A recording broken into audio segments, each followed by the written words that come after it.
پر اسلام کو پھیلایا گیا. آج کل لوگ یہی کہتے ہیں کہ کیوں اسلام تلوار کے زور پر پھیلا. اسلام دعویٰ یہ کرتے ہیں کہ اسلام تلوار کے زور پر ہی پھیلا ہے، کیونکہ جہاد کے تعلق سے آپ صلی اللہ علیہ وسلم نے کئیوں احادیث میں یہ کہا کہ قیامت کی صبح تک یہ جہاد باقی رہے گا میری امت میں. قیامت تک میری امت میں جہاد باقی رہے گا. لوگ جہاد کے ذریعے سے اسلام کا بول بالا کرتے رہیں گے اور دشمنان اسلام سے لڑتے رہیں گے. جو اتنا اہم کام جو قیامت تک جڑا ہوا رہنے والا مسلمانوں کے ساتھ، اسی پر بہت بڑا کوشچن کھڑا ہو گیا کہ اسلام کہتا ہے لا اکراہ فی الدین، قرآن کہتا ہے، پھر اب یہ جہاد کیا چیز ہے نا. ایک اور کوشچن ہے اسی طرح بہت ساری جگہوں پر اٹھایا جا سکتا ہے، مگر دو اہم جو بظاہر ہیں جہاں کا جواب نہ دیا جائے تو مسلمان اپنے آپ کو شرمندگی محسوس کرتا ہے کہ اتنا بہترین اسلام مگر میں اس کے تعلق سے غیر مسلموں کو خاموش نہیں کرا پا رہا ہوں یا کوئی مطمئن بخش جواب نہیں دے پا رہا. دوسرا بہت بڑا کوشچن جو کھڑا ہوتا ہے وہ یہ کہ اسلام میں ارتداد کی سزا کیا ہے؟ قتل ہے. جو شخص مرتد ہو جاتا ہے اس کے لیے کوئی آپشن نہیں ہے سوائے اس کے کہ اسے گردن مار دی جائے. جو مسلمان ہو جائے پھر اس نے کفر اختیار کیا تو اسلام کہتا ہے کہ اس کی گردن مار دی جائے، قتل ہے اس کی سزا. اب سوال یہ جب اللہ تبارک کہتا ہے کہ لا اکراہ فی الدین، دین میں کوئی زبردستی نہیں، تو اپنی مرضی وہ آئے تو آئے، جائے تو جائے. جب چاہے وہ اسلام چھوڑ دے. جب اسلام میں زبردستی ہے ہی نہیں تو مسلمان ہو گیا تھا، دیکھ لیا اسلام کو پٹا نہیں، ایڈجسٹ نہیں ہو پا رہا ہے تو چھوڑ دیا، پھر سے کافر ہو گیا. اب اس کی سزا قتل کیوں ہے؟ بہت بڑا سا ہے نا، بہت بڑا اور اہم سوال ہے. تو یہ دو بہت اہم موضوع ہیں جو اس آیت پر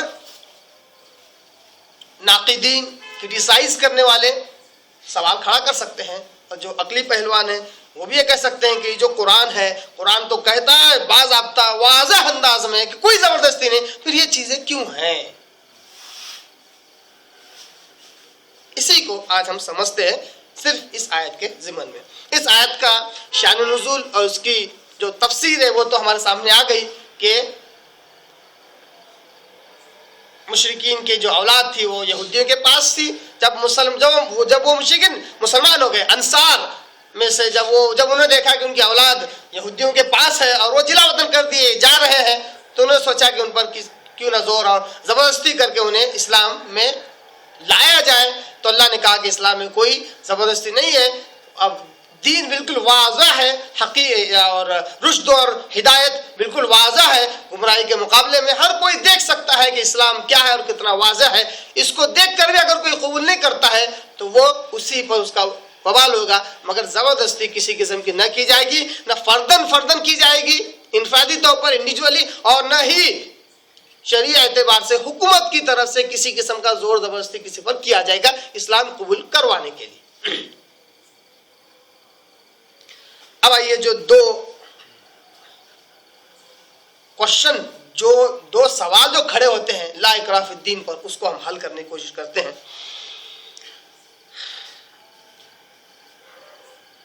اس کو حل کرنے کے لیے صرف دو ہی باتیں یاد رکھنا ہے. جہاد کیوں کیا جاتا ہے، دوسرا ارتداد یعنی مرتد ہونے کی سزا قتل کیوں ہے. ایک چیز ہے، بڑی پیاری باتیں ہیں، بڑا علمی باتیں ہیں. ایک چیز ہے تحفظ آزادی. اب آپ بولیں گے ماشاءاللہ. ایک چیز ہے تحفظ آزادی اور ایک چیز ہے تحفظ عقائد.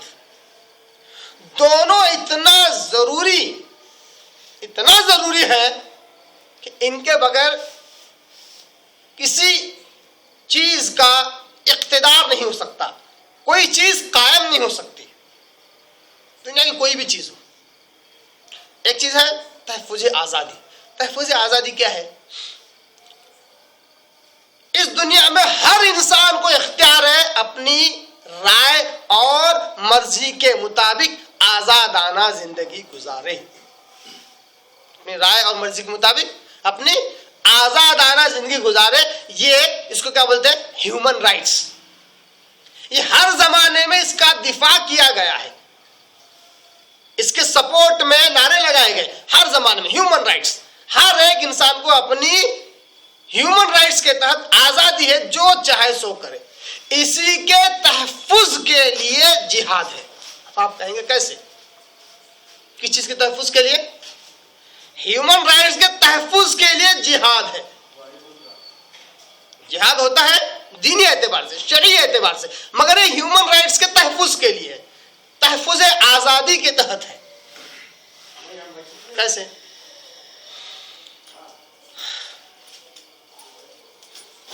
اسلام ایک ملک میں پھیلتا جا رہا ہے, فرض کیجئے, یہاں تک کہ لوگ اسلام میں جوک در جوک آ رہے ہیں, اسلام قبول کرتے جا رہے ہیں. اب وہاں پر کچھ لوگ ہیں جو چاہتے ہیں کہ مسلمان بنے, اسلام میں آئے, مگر ان کے لوگ انہیں روک رہے ہیں. انہی کے لوگ, انہی کے سربر آورتا لوگ, انہی کے سردار انہیں روک رہے ہیں کہ تم اسلام قبول نہ کرو.